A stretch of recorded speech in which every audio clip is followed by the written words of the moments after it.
Amen. Bien, ce matin,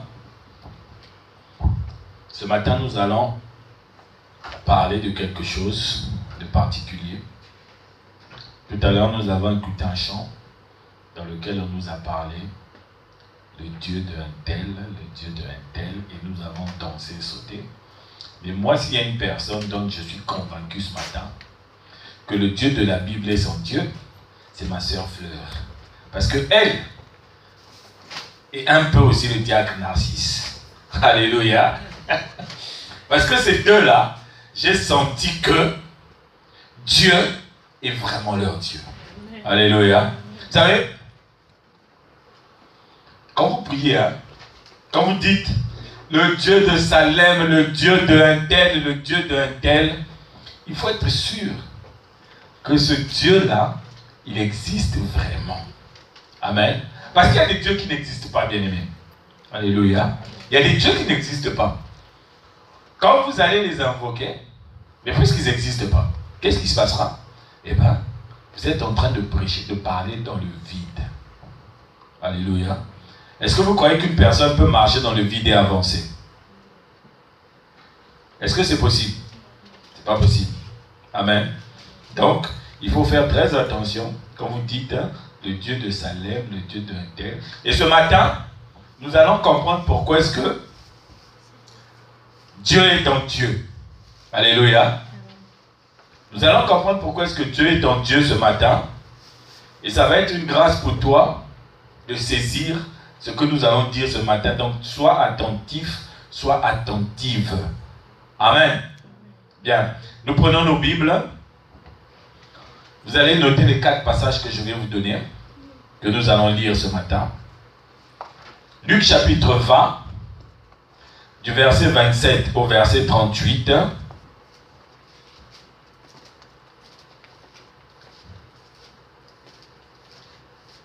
Vous notez, hein? On va lire au fur et à mesure. Luc chapitre 20, du verset 27 au verset 38. Exode chapitre 4, du verset 26 au verset 27. Matthieu chapitre 11, du verset 28.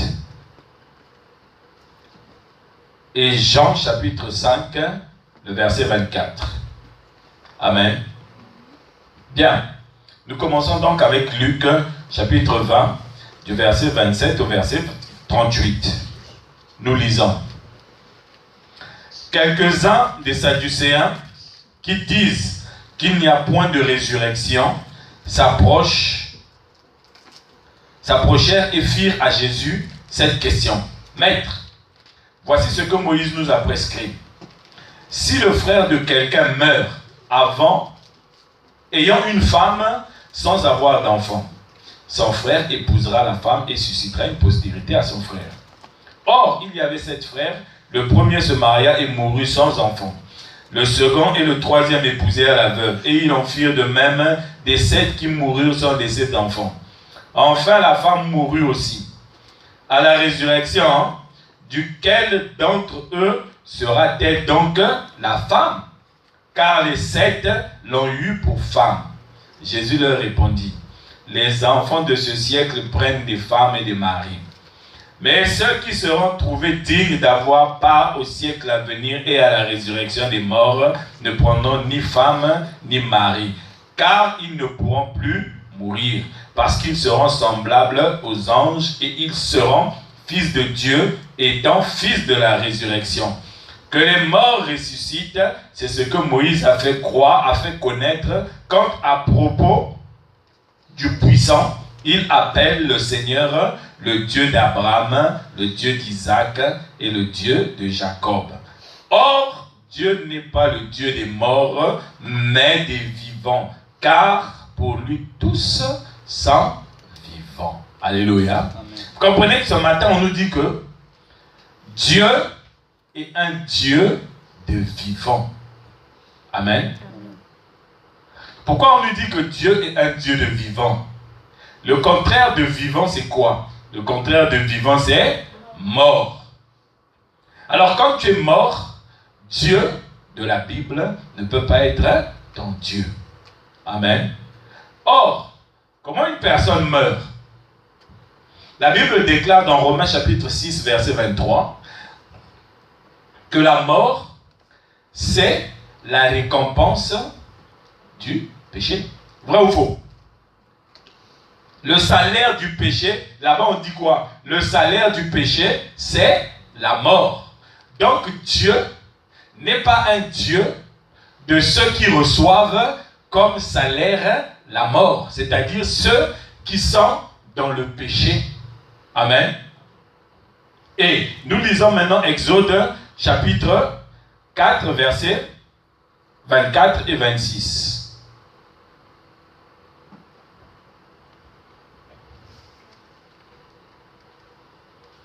Exode, chapitre 4, 24 à 26.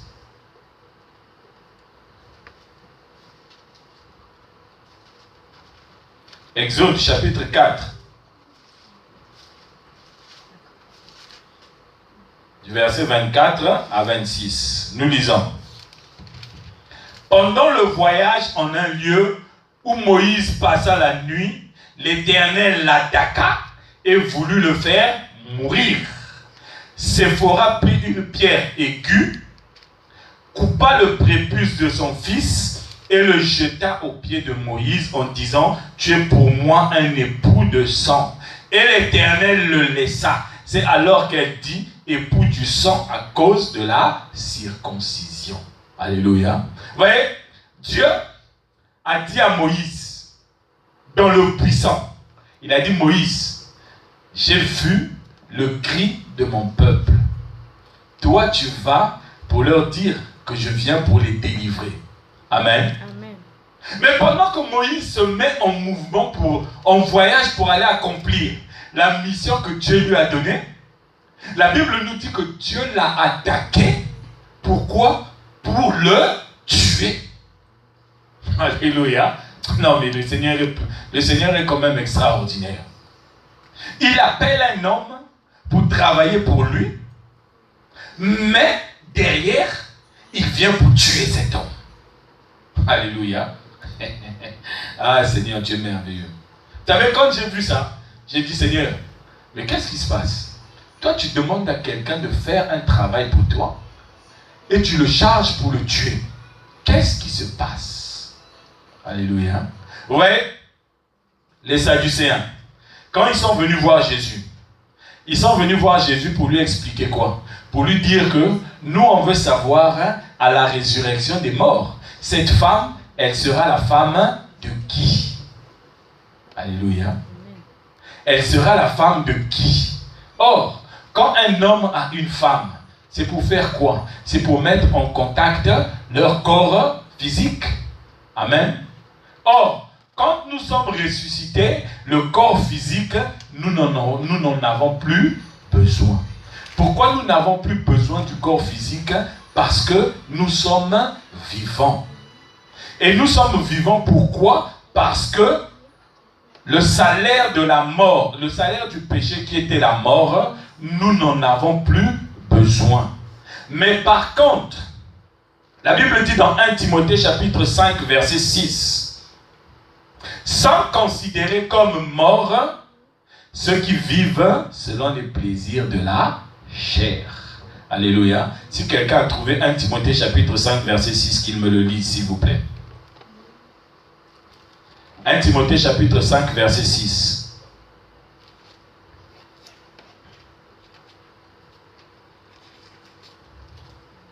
Ah, personne n'a encore trouvé ça là. Mais celle qui vit dans les plaisirs est morte, quoique vivante. Amen. Frère, reprends ce passage là. Mais celle qui vit dans les plaisirs est morte, quoique vivante. Celle qui vit dans les plaisirs, quel plaisir? Les plaisirs de la chair. Alléluia. Celle qui vit dans les plaisirs de la chair est morte, quoique vivant. Amen. Est-ce que vous comprenez? Donc Dieu n'est pas un Dieu des morts. C'est-à-dire, Dieu n'est pas le Dieu de ceux qui vivent dans les plaisirs de la chair. Amen. Donc, quand tu dis, le Dieu de Salem, je t'invoque, il faut que tu puisses tu vérifies bien que Salem ne vit pas dans les plaisirs de la chair. Alléluia. Parce que si Salem vit selon les plaisirs de la chair, Salem est comme un Sadducéen qui cherche à la résurrection à avoir une femme pour satisfaire sa chair. Alléluia. Est-ce que vous comprenez? C'est pourquoi vous voyez que beaucoup de gens viennent à Christ, mais ils continuent leur vie d'avant. Parce que, en venant à Christ, ils ne sont pas morts pour être ressuscités, mais en venant à Christ, ils sont simplement morts. Alléluia. Quand tu viens à Christ, il faut que Christ, tu meurs avec Christ et tu ressuscites ensuite avec Christ pour être vivant. Alléluia. Amen. Et c'est ce qui se passe avec Moïse. Parce que je vous ai dit tout à l'heure que la Bible dit dans Romains chapitre 6, verset 23, que la mort, c'est le salaire du péché. Or, le péché, c'est quoi? Le péché, c'est ce qui nous déclare en conflit avec Dieu. Amen. La Bible dit dans Romains chapitre 3, verset 23. On dit quoi là-bas? Pour ceux qui connaissent ce verset de tête. Romains chapitre 3, verset 23. Car tous ont péché. Alléluia. Hein, frère, ça c'est des versets que vous devez retenir de tête. Car tous ont péché. C'est-à-dire, tous ont déclaré la guerre à Dieu. Alléluia. Donc chaque être humain sur la terre est en conflit avec Dieu. Alléluia. Mais quand vous regarderez le Dieu qui se dit Dieu d'Abraham, d'Isaac et de Jacob, il y a quelque chose de merveilleux qui s'accomplit dans la vie de ces gens-là. Et si Dieu veut tuer Moïse, c'est en vertu de Romains chapitre 3, verset 23. Parce que Dieu sait que tout homme est pécheur et le salaire du péché, c'est la mort. Alléluia. Donc, même si c'est Dieu qui a envoyé Moïse, Dieu sait que Moïse, là, c'est un homme qui m'a déclaré la guerre. Donc, je dois le tuer. Parce que vous savez, quand il y a un conflit entre deux parties, hein, quand il y a un conflit entre deux parties, il n'y a que deux possibilités. Suivez-moi bien. Hein.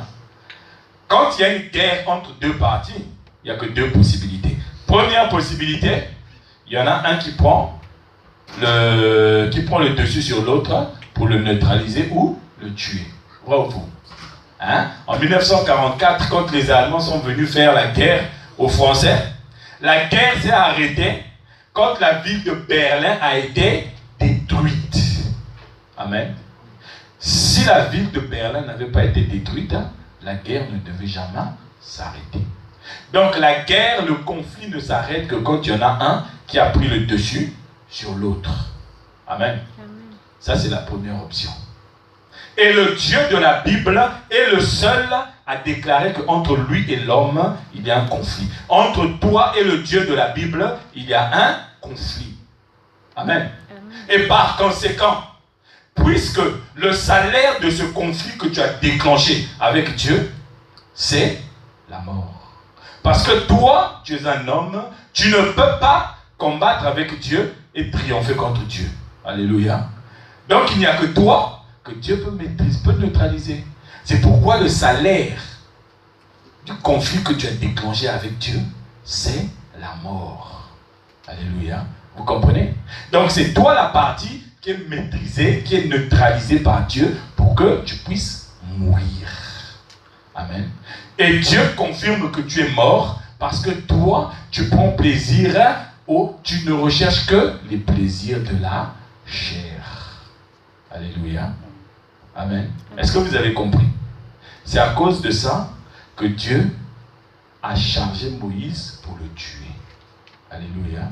Alléluia. Amen. Donc, la deuxième possibilité, quand deux parties sont en train de se battre, la deuxième possibilité pour qu'il y ait la fin du conflit, il faut qu'intervienne quelqu'un qu'on appelle un médiateur. Alléluia. Dites-moi, est-ce que vous avez déjà vu un homme et une femme dans une maison se battre en silence? Alléluia. Le monsieur donne des coups à la femme. Pour la femme veut crier. Il dit, hey, ne crie pas, ne crie pas. La femme attrape le pied du mari, elle mord le mari, il veut crier, la femme dit, ne crie pas, ne crie pas. On se bat en silence. Est-ce que vous avez déjà vu ça?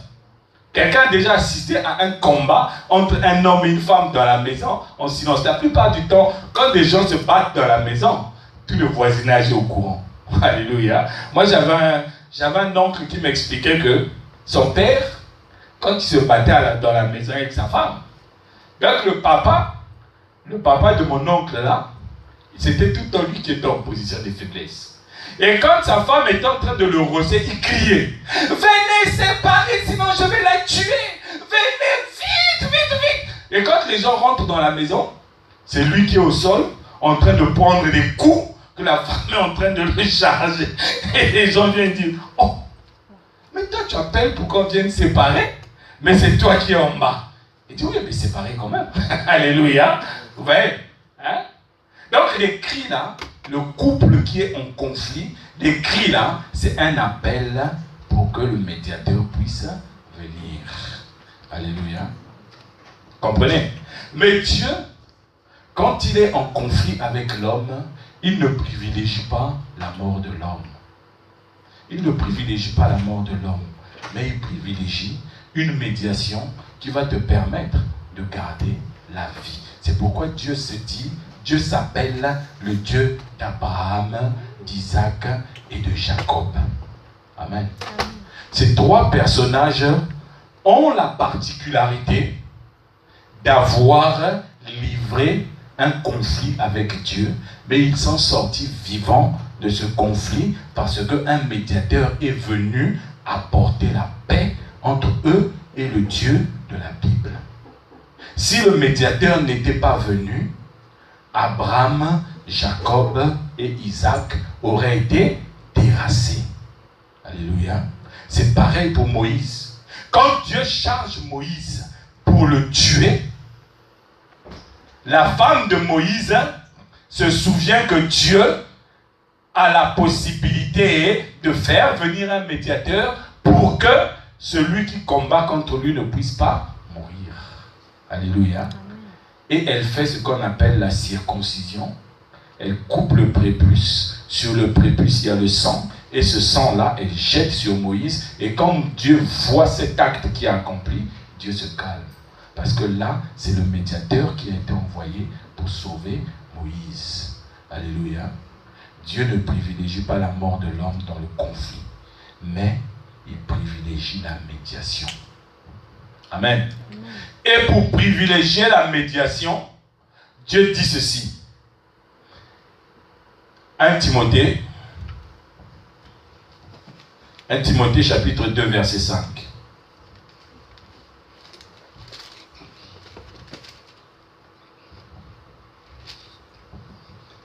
Timothée chapitre 2 verset 5. Là-bas il est dit ceci. Les Écritures nous rappellent ceci. Car il y a un seul Dieu et aussi un médiateur entre Dieu et les hommes. Jésus-Christ, homme. Amen. Amen. Bien. La Bible nous dit que maintenant, pour essayer de faire en sorte que toi qui as déclenché un conflit avec Dieu, que tu ne puisses pas mourir, Dieu a fait venir un médiateur pour que lui et toi, vous puissiez trouver une solution dans laquelle tu ne vas pas mourir. C'est pourquoi vous voyez que la deuxième partie de Romains chapitre 6 verset 23, que je vous ai dit que le salaire du péché c'est la mort, mais là-bas on nous dit le don gratuit de la vie c'est en Jésus-Christ. Alléluia. Parce que Jésus est le médiateur qui a été choisi par le Dieu de la Bible pour permettre à l'homme de sortir vivant de son conflit avec Dieu. Amen. Amen. Il n'y en a pas 36 000. Il n'y en a pas 260 000. Il n'y en a qu'un seul. Si tu veux que le conflit avec le Dieu de la Bible arrive à son terme, il faut l'unique médiateur qui est Jésus-Christ. Alléluia. Si tu considères que c'est Marie, la Vierge Marie, qui est médiatrice pour toi, ou si tu considères que c'est Mahomet qui est médiateur pour toi, ou si tu considères que c'est Branham qui est médiateur pour toi, ou si tu considères que c'est Bouddha qui est médiateur pour toi, ou si tu considères même que c'est Salem qui est médiateur pour toi, ça veut dire que toi et le Dieu de la Bible, le combat, le conflit n'est pas encore arrivé à son terme. Alléluia. Le conflit n'arrive à son terme seulement quand tu acceptes la médiation de l'unique médiateur qui est Jésus-Christ. Alléluia. Bien-aimés, ne vous y trompez pas. Hein? Ok? Quand vous regardez maintenant le Dieu qui se dit que le Dieu des vivants, et il parle de Abraham, de Isaac et de Jacob, des gens qui sont morts depuis des millénaires. Alors maintenant, ce que vous allez constater, c'est quoi? C'est que ces trois personnes ont fait face à des conflits. Des conflits qui illustrent Romains chapitre 3, verset 23. Amen. Abraham. Nous allons lire dans Genèse chapitre 14. Du verset 17 au verset 27. Après qu'Abraham fut revenu vainqueur de Kédorlaomer et des rois qui étaient avec lui, le roi de Sodome sortit à sa rencontre dans la vallée de Chavé, qui est la vallée du roi. Melchisédek, roi de Salem, fit apporter du pain et du vin. Il était sacrificateur du Très-Haut. Il bénit Abraham et dit: béni soit Abraham par le Dieu Très-Haut, maître du ciel et de la terre. Béni soit le Dieu Très-Haut qui a livré tes ennemis entre les mains. Et Abraham lui donna la dîme de tout. Amen. Vous voyez que la première partie nous dit quoi? Que lorsque Abraham fut revenu vainqueur, il est revenu vainqueur. Pourquoi? Parce qu'il était allé lutter. Il était allé se battre. Et quand il est allé se battre, Abraham n'est pas mort sur le champ de bataille, mais Abraham est revenu vivant de ce champ de bataille-là. Pourquoi Abraham est allé se battre? Amen. Pourquoi Abraham est allé combattre? Abraham avait un neveu. Quand Dieu a dit à Abraham: quitte le pays de ton père et va là où je vais te dire. Abraham a quitté le pays de son père, mais il n'a pas quitté le pays de son père seul. Il a quitté le pays de son père avec un fardeau, avec un poids. Ce poids s'appelait Lot. Pourquoi Lot était un poids pour Abraham? Le frère de Abraham était mort. Et Abraham avait la responsabilité de Lot. Et quand Abraham quitte, Abraham ne peut pas laisser celui dont il a la responsabilité, Lot. Il s'en va avec Lot. Et au bout d'un moment, ils se séparent. Abraham va à gauche, Lot va à droite. Mais quand Lot va à droite, il est capturé. Alléluia. Le fardeau de Abraham est capturé. Et l'angoisse de Abraham augmente parce que son fardeau a été capturé. Alléluia. Donc ça veut dire que Abraham, ici, il est intéressé par le côté charnel de sa vie, qui l'angoisse de savoir que son fardeau a été capturé. Alléluia. Est-ce que vous comprenez? Donc toute la vie de Abraham est devenue une lutte parce que Abraham est concentré sur son fardeau. Amen. Abraham est concentré sur les angoisses de sa vie. Donc toi aussi, quand tu es concentré sur les angoisses de ta vie, tu es en train de rentrer en conflit avec Dieu parce que tu ne te soucies que des plaisirs de la chair. Alléluia. Quand tu es angoissé parce que l'âge est en train d'avancer et que tu n'as pas d'enfant, ça veut dire que tu es en train de te soucier des plaisirs de la chair. Et la Bible dit que tu es mort. Donc ça veut dire que tu es en conflit avec le Dieu de la Bible. Alléluia. Mais la Bible dit que Abraham a vaincu celui qui avait réussi à enlever son fardeau. Amen. Abraham a vaincu celui qui avait réussi à enlever son fardeau. Et qu'est-ce qui se passe? Quand Abraham revient avec la victoire, il croise qui? Il croise quelqu'un qu'on appelle le roi de Sodome. Quand tu lis le roi de Sodome, tu te dis, ah, et donc c'était le roi des gens les plus infâmes de la Bible. Alléluia. Parce que les gens de Sodome et Gomorrhe, la Bible dit que c'était les gens les plus infâmes de la Bible. Mais quand Abraham a réussi à vaincre, il vient pour croiser le roi de Sodome et de Gomorrhe. Vous savez pourquoi? Vous savez pourquoi? Parce que la Bible dit que là où le péché abonde, qu'est-ce qui règne au-dessus? C'est la grâce. Alléluia.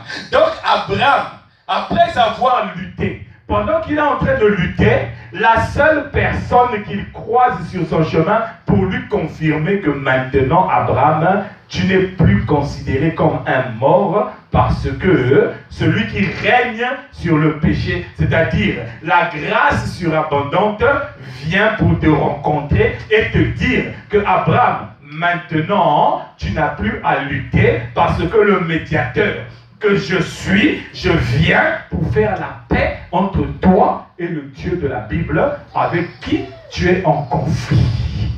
Alléluia. Est-ce que vous comprenez? Et la Bible nous dit que ce roi-là, il s'appelle Melchisédek.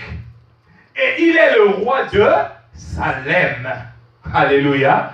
Il est le roi de Salem. C'est pas Salem là que vous voyez là, c'est pas moi. Alléluia. Et vous allez me dire, vous allez dire, ah, papa Salem, c'est toi qu'on a dit qui est le roi de Salem. Donc, je veux maintenant que toi tu puisses mettre fin à la lutte entre moi et Dieu, frère. Si tu viens me voir pour que moi je puisse mettre fin à ta lutte avec le Dieu de la Bible, ça veut dire que toi tu n'as rien compris, bien-aimé. Amen. Ça veut dire que tu n'as rien compris. La Bible l'appelle le roi de Salem parce que Salem signifie paix. Il est le roi de paix. Donc le médiateur, l'unique médiateur qui vient pour mettre fin au conflit avec Dieu, c'est la grâce surabondante qui vient pour te donner la paix afin que toi et le Dieu de la Bible, vous puissiez être en paix. Amen. Alléluia. Est-ce que vous avez compris? Et on nous dit que son nom Melchisédek signifie roi de justice. Alléluia. Vous savez, la justice, c'est ce qui permet de rendre à chacun selon ses œuvres. Amen. Et quand il arrive, le roi de justice arrive, il constate, il dit, Abraham, tu étais en conflit avec Dieu. Tu as lutté. Le salaire de ta lutte, c'était la mort. Mais maintenant que tu es venu vers moi, moi qui suis le médiateur, la grâce surabondante, je te dis, Abraham, maintenant là, c'est plus la mort que tu as, c'est maintenant la vie que tu bénéficies. Alléluia. Alléluia. Est-ce que vous comprenez maintenant pourquoi est-ce que Dieu se dit Dieu d'Abraham? Pourquoi est-ce que Dieu se dit Dieu de vivant et Dieu d'Abraham? Parce que Abraham est sorti du lot de ceux qui étaient considérés comme les ennemis de Dieu. Abraham a rencontré la grâce surabondante. Abraham a rencontré le roi de Salem. C'est pourquoi Jésus-Christ, quand il voit ses disciples, il leur dit, je vous laisse ma paix. Alléluia. C'est-à-dire, je suis le roi de Salem qui a mis fin au conflit entre Abraham et le Dieu de la Bible. Et moi maintenant, je vous montre que je vous laisse ma paix pour que vous puissiez être en paix avec le Dieu de la Bible. Alléluia. Est-ce que vous croyez que Marie peut faire ça? Amen. Est-ce que vous croyez que Branham il peut le faire? Non. Il n'y a que Jésus qui peut le faire. Le deuxième, Jacob. Jacob était aussi un angoissé. Parce que Jacob, son nom signifie trompeur, escroc. Celui qui voulait toujours avoir plus que les autres. Et rien que son nom, c'était une véritable déclaration de guerre avec le Dieu de la Bible. Et Jacob était angoissé. Après avoir fait fortune, il était question qu'il aille maintenant rencontrer son frère Ésaü. Et il avait peur que tout ce qu'il avait fait à son frère puisse retomber sur lui. Alléluia. Au point de séparer même ses richesses. Vous savez, il y a des gens qui ont fait fortune ici dans le monde. Hein? Ils ne dorment pas dans la même maison tous les jours. Aujourd'hui, il dort ici. Demain, il va dormir là-bas. Il ne peut pas dormir au même endroit parce qu'il sait que si je dors au même endroit successif, pendant plusieurs jours successifs, les gens connaîtront mes plans et on viendra m'assassiner. Alléluia. Et Abraham et Jacob étaient dans cet état d'esprit. Et la Bible nous dit dans Genèse, que Jacob, Genèse chapitre 32, du verset 24 au verset 28, on ne va pas le lire. La Bible nous dit là-bas que pendant que Jacob était angoissé, un homme est venu lutter avec lui. Alléluia. Vous voyez que Jacob aussi est confronté au conflit. Pendant qu'il était dans l'angoisse, un homme vient lutter avec lui pour matérialiser le conflit qui existe entre le Dieu de la Bible et l'homme que tu es. Alléluia. Et Jacob se bat avec cet homme. Jacob se bat avec cet homme. Et la Bible dit que ils sont en train de lutter, le jour va bientôt se lever. Alléluia. Or, si le jour se lève et qu'il n'y a pas de vainqueur, automatiquement Jacob doit mourir. Parce que la Bible dit le salaire du péché, c'est la mort. Or, quand le jour se lève, c'est qui se lève? C'est le soleil de la justice. Alléluia. Et le soleil de la justice, quand il se lève, bien aimé, il n'y a plus de chance pour les hommes. Et avant que le soleil de justice ne se lève, l'homme qui lutte avec Jacob lui dit, il faut que tu me laisses, sinon tu vas mourir. Jacob dit, je ne vais pas te laisser, je préfère mourir. Alléluia. Et il dit, comme tu veux mourir, moi je ne veux pas que tu meurs, mais je vais te donner un médiateur. Alléluia. Et l'homme lui donne un coup qui va déboîter sa hanche. Alléluia. C'est ce coup-là qui constitue le médiateur de Jacob qui met fin au conflit entre lui et le Dieu de la Bible. Alléluia. Et ce coup-là symbolise le changement de la vie de Jacob. Parce que Jacob, avant il marchait avec ses deux pieds. Il était normal. Mais quand il reçoit le coup, la démarche change. Alléluia. Quand tu reçois le médiateur qui vient pour faire la médiation entre toi et le Dieu de la Bible, tu dois changer du tout au tout. Alors, je vais te poser une question bien aimée.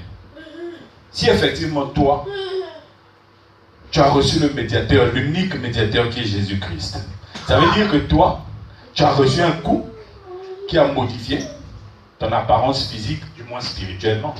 Mais pourquoi tu continues à dire, ah tu sais, hein, moi là, je suis quelqu'un qui est très colérique.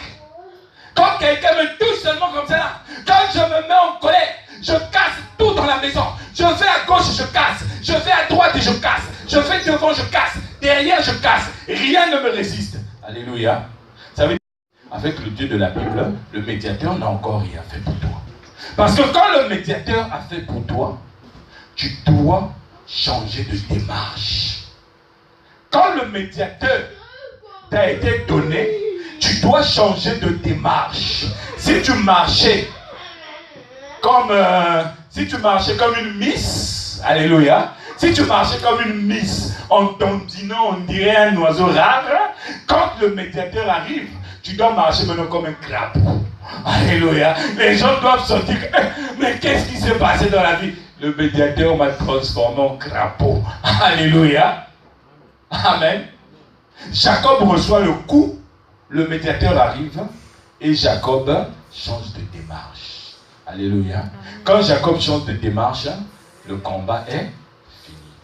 Alléluia. Le troisième, c'est Isaac. Dans Genèse 26. Isaac, vous avez compris que Abraham, lui, le médiateur qu'il rencontre, il s'appelle Melchisédek, le roi de Salem, la grâce surabondante, le roi de justice. Amen. Et Jacob, lui, le médiateur qu'il rencontre, c'est le coup qui déboîte sa hanche. Et Isaac, maintenant, c'est qui le médiateur qu'il rencontre qui met fin à la lutte? La Bible dit dans Genèse 26, du verset 18 au verset 22. Isaac s'était souvenu que son père avait creusé des puits. Et ces puits-là ont été bouchés par les adversaires. Genèse chapitre 26, verset 18 à 22. Excusez-moi.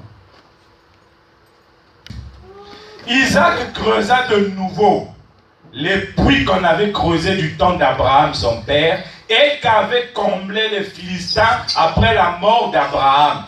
Il leur donna les mêmes noms que son père leur avait donnés. Les serviteurs d'Isaac creusèrent encore dans la vallée. Ils y trouvèrent un puits d'eau vive. Les bergers de Guérar querellèrent les bergers d'Isaac. Alléluia. Quand il y a querelle, ça veut dire quoi? Quand il y a querelle, ça veut dire qu'il y a bagarre, il y a conflit. Amen. Donc Isaac a voulu récupérer l'héritage de son père, mais on est venu lui chercher des problèmes pour cet héritage. Isaac était obligé de quitter là, il est allé creuser un autre puits. Quand il va creuser ce puits-là, là aussi, on lui cherche des querelles. Tout ce que Isaac faisait était teinté de conflit parce que tous ont péché, ils sont privés de la gloire de Dieu. Alléluia. Mais il y a un puits. Mais il y a un puits. Ce puits-là, quand Isaac le trouve, bien aimé, ce puits-là, quand Isaac le trouve, alléluia, c'est celui qui vient mettre fin au conflit. Quand Isaac trouve le puits qu'on appelle Rehoboth, alléluia, quand il trouve le puits qu'on appelle Rehoboth, là les gens qui lui cherchaient la bagarre, le conflit, là où il y avait le conflit, quand il trouve le puits qu'on appelle Rehoboth, la Bible dit, là, on n'est plus venu lui chercher des ennuis. Alléluia. Amen. Quand il trouve le puits qu'on appelle Rehoboth, il n'y avait plus possibilité de continuer le conflit. Et Isaac dit quoi? Isaac dit, nous avons trouvé un puits, là où on n'est pas venu nous chercher la guerre. Nous avons trouvé un puits qui confirme que nous sommes en paix avec notre Dieu. Il dit, ça veut dire que l'Éternel nous a mis au large pour que nous puissions prospérer. Alléluia. À cause du médiateur. Amen. À cause du médiateur. Bien aimé, vous voyez que quand Dieu dit que je suis le Dieu d'Abraham, d'Isaac et de Jacob, ça veut tout simplement dire que Dieu est le Dieu des vivants, c'est-à-dire ceux qui ne reçoivent plus le salaire du péché qui est la mort. Bien aimé, est-ce que toi ce matin tu peux dire que tu fais partie de ceux qui sont vivants? Alléluia. Est-ce que tu fais partie de ceux qui sont vivants? Regardez ce qui se passe. Abraham, quand il vient, il croise la grâce surabondante. Quand il croise le roi de Salem, Melchisédek, la Bible dit que Abraham dépose au pied de ce roi-là la dîme de tout. Alléluia. Abraham dépose au pied de ce roi la dîme de tout. Mais n'allez pas croire que la dîme que Abraham dépose ici, là, c'est le 1/10 de ses biens, le 1/10 de son argent. Quelqu'un va venir te dire, ah, Abraham pourrait être béni par Melchisédek, il a apporté la dîme. Et toi aussi, si tu veux que je te bénisse, apporte ta dîme. Bien aimé, c'est faux. La Bible dit que Melchisédek a d'abord commencé par prononcer à Abraham les paroles du Très-Haut. Et c'est après que Abraham a déposé la dîme.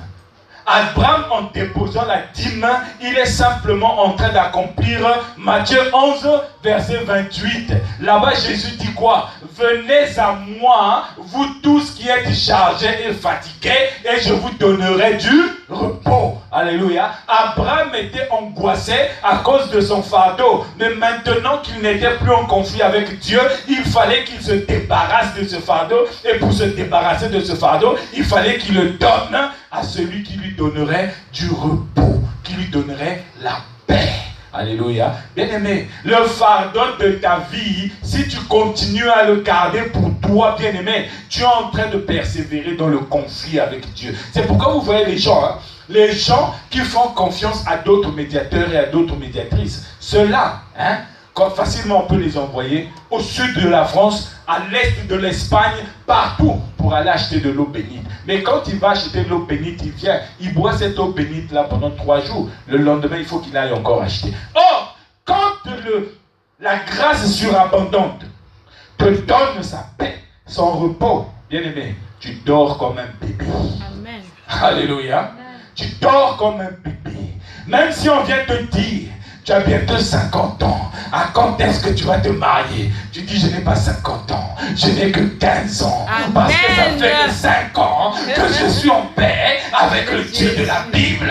Alléluia. Amen. Alléluia, bien-aimé. Quand on vient te dire, oh, tu sais, on a fait tous les examens. Maintenant, toi, il ne te reste ta santé. Il risque de... Tu dis, oh, bien-aimé, ce n'est plus moi qui suis dans ce corps-là. Ce n'est plus moi. Moi, je suis avec le médiateur. Il m'a donné la paix parce que j'ai déposé tous mes fardeaux à ses pieds. Il a dit, venez à moi, vous tous qui êtes chargés et fatigués, et je vous donnerai du repos parce que c'est lui le médiateur. Amen. Alléluia. Amen. Alléluia. Est-ce que vous comprenez? Hein? Quand Abraham dépose ça, il accomplit aussi Apocalypse 3:20. Voici, je me tiens à la porte et je frappe. Si quelqu'un entend ma voix, il ouvre la porte. Le Seigneur dit, je vais rentrer, je vais manger avec lui et lui il va manger avec. Ça veut dire que je prendrai ce qui est à lui, je vais l'engloutir et moi je lui donnerai ce qui est à moi. Alléluia. Alléluia. Si tu étais angoissé, le Seigneur va prendre ton angoisse, il va la diluer au-dedans de lui et il va te donner sa paix, son repos. Alléluia. Amen. Vous comprenez pourquoi Dieu est le Dieu des vivants, mais pas des morts. Amen. Amen. Amen. Est-ce que vous m'avez compris ce matin? Amen. Hein? Est-ce que vous m'avez compris ce matin? Bien aimé, si tu fais confiance à Marie, à Mahomet, à Bouddha, à Branham, ces gens ne sont pas les médiateurs attitrés de la Bible, du Dieu de la Bible. Ça veut dire que quand tu fais confiance à ces gens, tu es en train de faire confiance à des gens qui font une médiation fictive.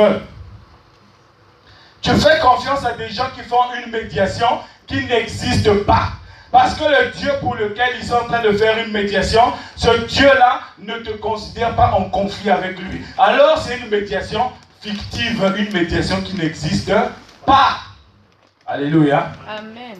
Et quand tu considères que tu es en conflit avec un Dieu qui n'existe pas, la Bible dit que tu es en relation avec une idole. Hein? 1 Corinthiens chapitre 10, du verset 19 au verset 20. Et puis 1 Corinthiens chapitre 8, verset 4. Là-bas on nous dit que les idoles, il n'y a pas d'idole. Il n'y a qu'un seul Dieu. Là-bas, on dit qu'il n'y a qu'un seul Dieu. Si tu considères Dieu avec qui tu as besoin de Branham soit ton médiateur, bien-aimé, tu es en train de faire confiance à un Dieu qui n'existe pas. Parce que le Dieu de la Bible, lui, il n'a qu'un seul médiateur, c'est Jésus-Christ. Alléluia. Maintenant, nous devons comprendre une chose. Quand tu fais confiance à ces gens, ça veut dire que tu as trouvé un médiateur pour quelque chose, pour une guerre qui n'existe pas. Mais cependant, ta médiation avec ton conflit plutôt avec le Dieu de la Bible, lui il fait quoi? Il continue. Il continue. Ça veut dire que tu seras cet Abraham-là, tout le temps on va venir enlever ton fardeau et tout le temps tu vas aller combattre jusqu'à la mort.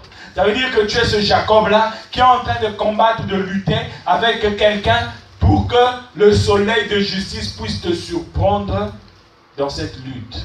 Alléluia. Parce que tu fais confiance à d'autres médiateurs. Alléluia. Alléluia. Maintenant, regardez. Dans ce verset de 1 Timothée chapitre 2 verset 5, on nous dit ceci. L'unique médiateur, c'est Jésus-Christ, homme. Pourquoi on nous précise Jésus-Christ, homme? Parce que Jésus-Christ, il a trois aspects. Il y a un Jésus-Christ qui est prophétique, celui qui a été annoncé, qui va venir subir.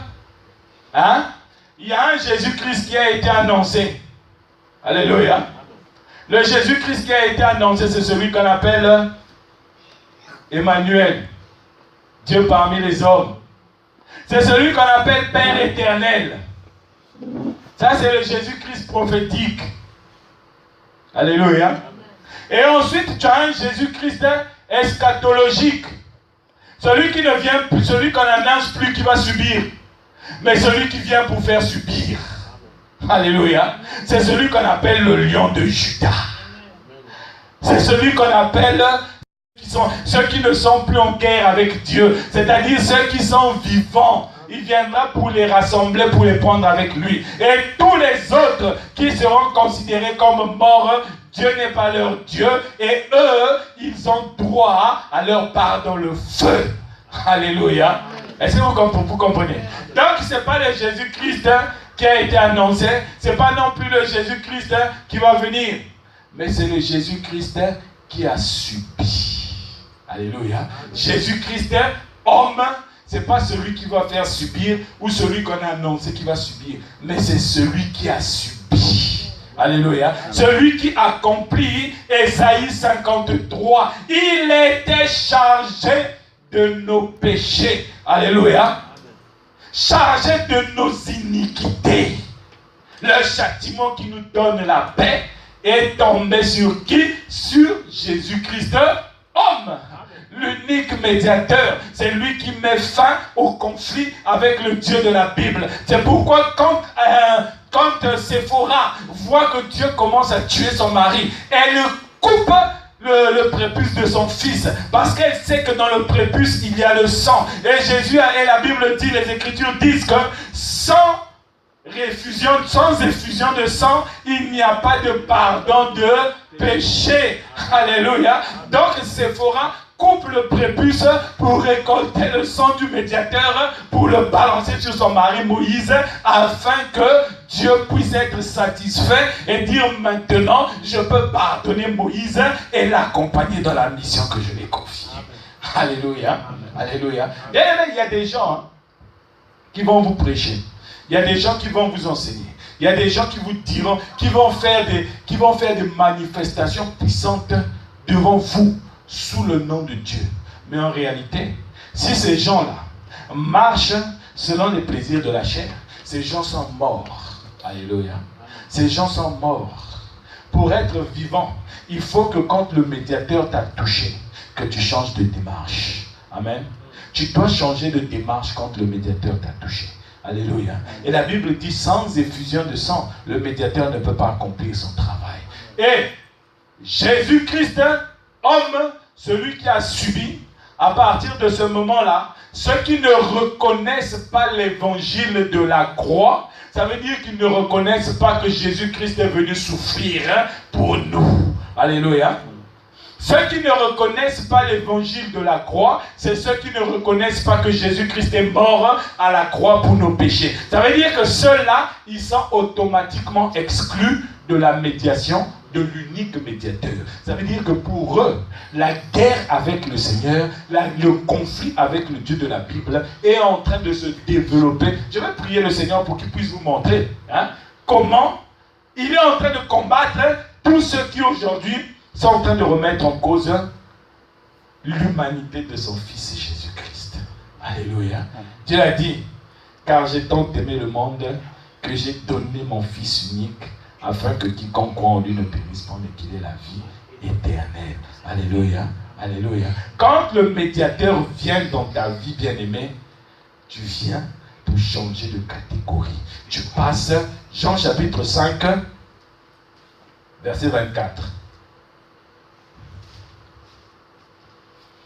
Excusez-moi une seconde. 5. Verset 24. D'abord, on nous dit quoi? En vérité, je vous le dis, celui qui écoute ma parole et qui croit à celui qui m'a envoyé, celui qui écoute ma parole, c'est qui parle ici? C'est l'unique médiateur Jésus-Christ. Il dit celui qui écoute ma parole, c'est-à-dire celui qui accepte la médiation que je propose. Et celui qui croit à celui qui m'a envoyé, c'est-à-dire celui qui voulait que tu puisses mourir, il a envoyé un médiateur de dire, voilà, je ne veux pas que tu meures, je veux que tu vives à la vie éternelle. Et quand tu as la vie éternelle, il dit, et ne vient point en jugement, mais il est passé de la mort à la vie. Alléluia. Vous comprenez maintenant que la médiation de Jésus-Christ vient réellement pour nous sortir de la mort, pour nous emmener à la vie. Alléluia.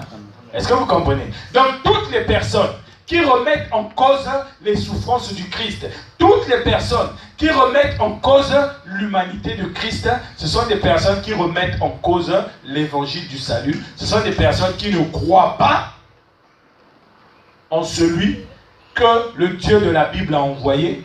Et ce sont des personnes qui sont passées de la mort à la mort. Alléluia. Ils sont passés de la mort et à la mort, et eux, ils viendront en jugement. Alléluia. Est-ce que vous comprenez? Hein? Vous comprenez? Maintenant, regardez-moi. Pour que tu puisses être sûr que le médiateur a réellement opéré, pour que toi, tu puisses bénéficier de la fin du conflit, qu'est-ce qui se passe? Abraham et Jacob, quand la médiation a été réussie, qu'est-ce que Dieu fait? Dieu change leur nom. Alléluia. Genèse chapitre 17, verset 5. Genèse chapitre 17, verset 5. Quand la médiation de Christ a été réussie et que tu es passé de la mort à la vie, Dieu fait quelque chose. Il change ton nom. Il dit ceci, Genèse chapitre 17, verset 5. Après que Abraham ait rencontré le roi de Salem, la grâce surabondante, Dieu lui dit ceci. On ne t'appellera plus Abraham. Alléluia. Il dit, on ne t'appellera plus Abraham, mais ton nom sera Abraham. Alléluia. Car je te rends père d'une multitude. Vous savez, Abraham, ça veut dire quoi? Abraham, ça veut dire père des hauteurs. Père de l'élévation, c'est-à-dire père des hauteurs. Père de ceux qui aiment être en haut, ceux qui aiment l'orgueil de la vie, ceux qui aiment toujours avoir la première place. Abraham était le père de tout ce que Dieu a en horreur. Alléluia. Abraham était la représentation de l'humanité que Dieu déteste. Parce que celui qui est élevé, c'est Dieu. Mais Abraham était le père de ceux qui veulent être au même niveau que Dieu. C'est pourquoi il y a conflit. Alléluia. Voilà le nom que Abraham avait. Toi aussi, le nom que Dieu t'avait donné, c'était le nom qui fait que tu es en conflit avec lui. Mais une fois que la médiation a réussi, Dieu lui dit, maintenant que je ne suis plus en conflit avec toi, il n'y a plus de raison que tu puisses encore être dans l'orgueil de la vie. Alléluia. Maintenant, moi-même, je change ton nom. Ton nom, ça va être maintenant le Père des multitudes. Pourquoi? Parce que Dieu a dit à Abraham, en toi, toutes les nations de la terre seront bénies. Alléluia. Donc le nom d'Abraham est changé pour qu'il puisse être une porte de bénédiction avec les multitudes de la terre. Quand le médiateur rentre dans ta vie, c'est pour changer ton nom, pour que tu puisses être une porte de bénédiction avec tous ceux de ta famille, tous ceux de ton entourage. Alléluia. Alléluia. Quand la médiation est réussie, ton nom doit être changé. Tu vas comprendre, tu vas connaître ton nom aujourd'hui, bien-aimé. Alléluia. Tu vas connaître le nom que Dieu t'a donné quand la médiation a réussi entre toi et lui. Hein? Pour Jacob, quand Jacob reçoit le coup et que la lutte s'arrête, Dieu lui dit ceci.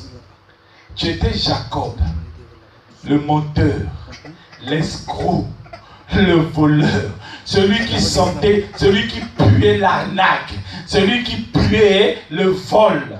Alléluia. Mais parce que la médiation a réussi, on ne va plus t'appeler Jacob. On va maintenant t'appeler Israël. Vous savez, Israël, ça veut dire quoi? Celui qui lutte avec Dieu. C'est-à-dire, il ne lutte pas contre Dieu, mais il lutte avec Dieu contre les ennemis de Dieu. Alléluia. Abraham, Jacob devient un soldat de Dieu. Toi aussi, quand Dieu change ton nom, tu deviens un soldat de Dieu. Alléluia. Tu deviens un soldat de Dieu et Dieu attend de toi de l'efficacité parce que Dieu n'est pas un Dieu de mort, Dieu est un Dieu de vivant. Il n'y a que les morts qui ne sont pas efficaces. Les vivants sont efficaces. Alléluia. Alléluia. Maintenant, regardez. Il y a une chose qui est curieuse. C'est que la fin du conflit est constatée chez Abraham. Abraham change de nom. La fin du conflit est constatée chez Jacob. Jacob change de nom. Mais la fin du conflit est constatée chez Isaac. Isaac ne change pas de nom. Ah Seigneur, Dieu est merveilleux. Vous savez pourquoi? Vous savez pourquoi?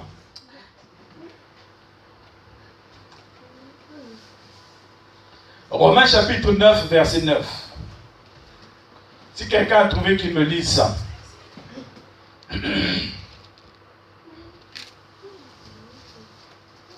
Romains chapitre 9, verset 9, s'il vous plaît.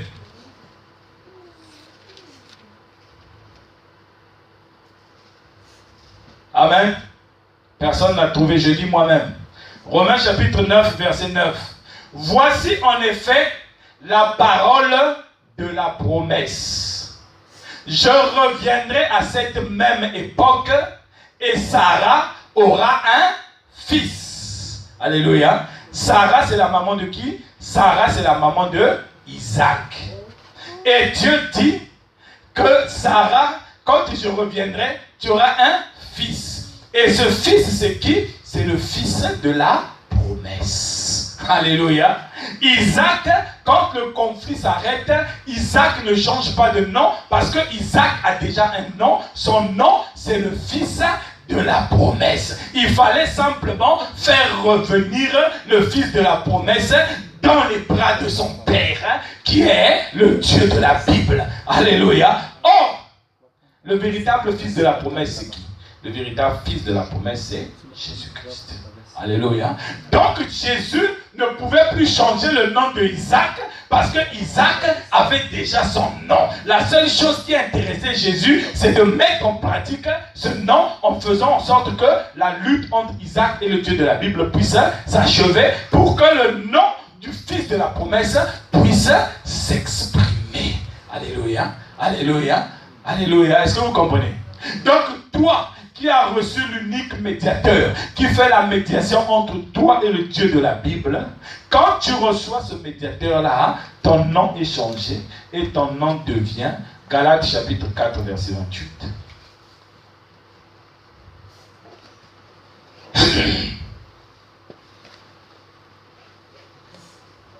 Galates chapitre 4, verset 28.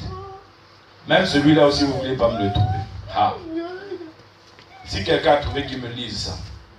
Galates chapitre 4, verset 28. Pour vous, frères, comme Isaac, vous êtes enfants de la promesse. Ah, Amen.